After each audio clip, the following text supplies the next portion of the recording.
Chers amis, actuellement, un nombre grandissant de Français ont l'impression de ne pas être ou de ne plus être représentés, loin s'en faut, par les politiques, et ce, y compris bien souvent par ceux qu'ils ont élus. La conséquence étant que la défiance ou l'indifférence à l'égard de la vie politique s'installe. On observe même qu'entre la classe politique et les Français, ce n'est plus un fossé, c'est un abîme. Et bien sûr, c'est très grave pour notre société et pour son avenir. La gestion de la cité ne peut se dérouler en dehors de la cité, sans la participation de tous nos concitoyens. Son fonctionnement en serait profondément altéré, la démocratie en danger et surtout, l'intérêt général profondément atteint. Hélas, c'est bien ce qui est en train de se passer. Nous le sentons, nous en sommes tous conscients et nous avons l'impression d'une situation générale qui se dégrade et nous avons l'impression que les politiques n'entendent pas, ne comprennent pas, manquent de courage. Et nous sommes très nombreux à être frustrés et à nous demander vers qui nous allons nous tourner. C'est pourquoi la Manif pour tous a conçu une manière nouvelle, inédite, de faire progresser la réflexion politique.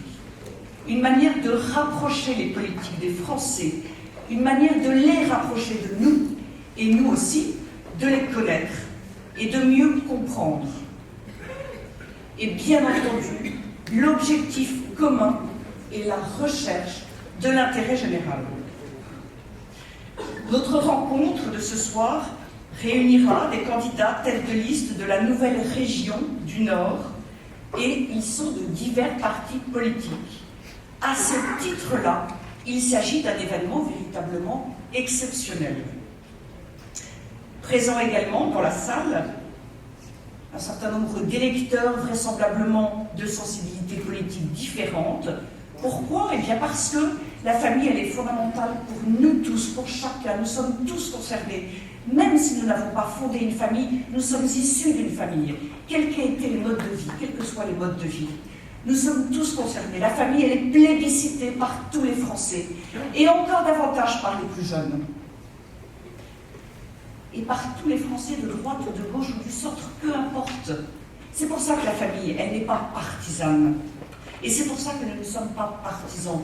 Et c'est pour ça aussi que parmi les sympathisants de la Manif pour tous, eh bien, il y a différentes sensibilités politiques. Il y a aussi parmi vous, très probablement, des électeurs qui ne sont pas encore décidés sur leur vote prochain. Nous sommes à un mois de l'échéance. Le premier tour étant prévu le 6 décembre et le deuxième le 13 décembre. J'espère que cette soirée va aider chacun à avancer dans sa réflexion. Alors bien sûr, l'objectif n'est pas de balayer ce soir tous les domaines de la gestion de la cité. Nous allons nous tenir à l'essentiel, au cœur de la vie de toute société, la famille. La famille, en effet, est l'articulation entre la personne et la société. Elle donne toute sa place à la personne humaine qu'elle accueille, éduque, prépare à la vie, notamment à la vie en société, qu'elle accompagne. Elle est la cellule de base de la société, de toute société. Et la nation est d'ailleurs une famille des familles, une famille de familles. C'est donc en donnant la priorité à la famille que l'on remettra dans une juste perspective tous les autres domaines de la gestion de la cité, économie, emploi, éducation, formation, solidarité, logement, sécurité, loisirs, etc., etc. Dans l'autre sens, toute action politique dans ces domaines, et notamment au niveau régional, impacte les familles, la vie des familles. Avant de passer la parole au candidat, quelques mots sur la situation de la famille en France aujourd'hui. Nous sommes confrontés, nous le savons ô combien, à un contexte idéologique de promotion de l'individualisme. Certains vont jusqu'à souhaiter une société fondée sur l'individu et non plus sur la famille. Ils s'imaginent même que l'État pourrait remplacer la famille, comme si l'État, qui est impersonnel, comme si l'État pouvait apporter l'amour et la proximité relationnelle nécessaires à tout être humain. C'est le propre de l'humain. Les mêmes confondent, nous ne le savons que trop bien là encore, l'homme et la femme, le père et la mère, la paternité et la maternité. Les mêmes encore sont en complète contradiction avec eux-mêmes. Alors qu'ils parlent d'égalité en permanence, ils n'ont que ce mot à la bouche, qu'ils confondent d'ailleurs avec l'égalitarisme. Ils sont favorables à l'idée de faire sciemment, comme le disait Nathalie, des orphelins de père ou de mère, ou favorables encore à l'idée d'instrumentaliser des femmes en prônant la gestation pour autrui. J'ajoute que tout cela s'inscrit dans le contexte d'une véritable crise de la famille, crise dont je n'entends personne faire le constat. Chute extrêmement importante du nombre de mariages, augmentation des divorces et encore davantage augmentation des séparations dans le cadre de l'Union libre et du Pax, augmentation vertigineuse du nombre d'enfants placés, augmentation du nombre d'enfants séparés de l'un de leurs parents, en général de leur père, et bien entendu, augmentation considérable, évidemment, des coûts humains que de souffrance, des coûts sociaux, des coûts économiques résultant de ces difficultés, pour ne pas dire de ces drames.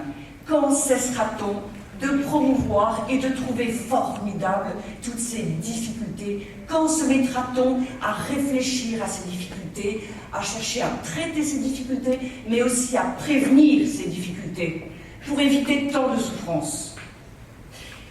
J'ajoute que depuis quelques mois, l'INSEE constate même une baisse de la natalité. Qui s'en étonnera? Après toutes les mesures prises à l'encontre de la famille par les gouvernements successifs de M. Hollande, qui, à l'évidence, n'aime pas la famille.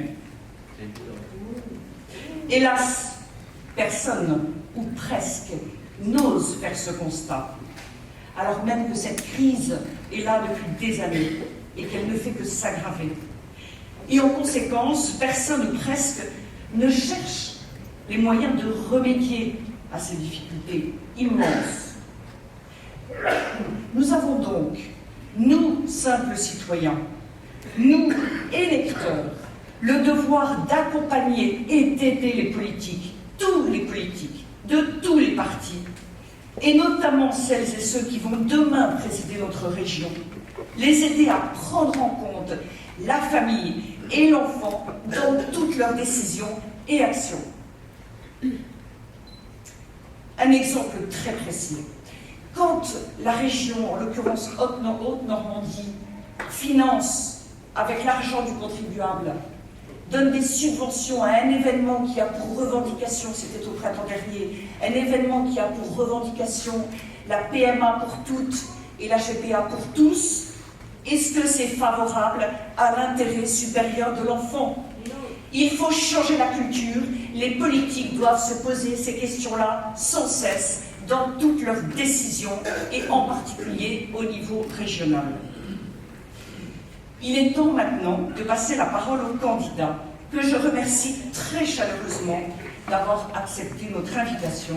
Je remercie aussi Nathalie, toute l'équipe organisatrice de ce meeting et vous tous ici présents.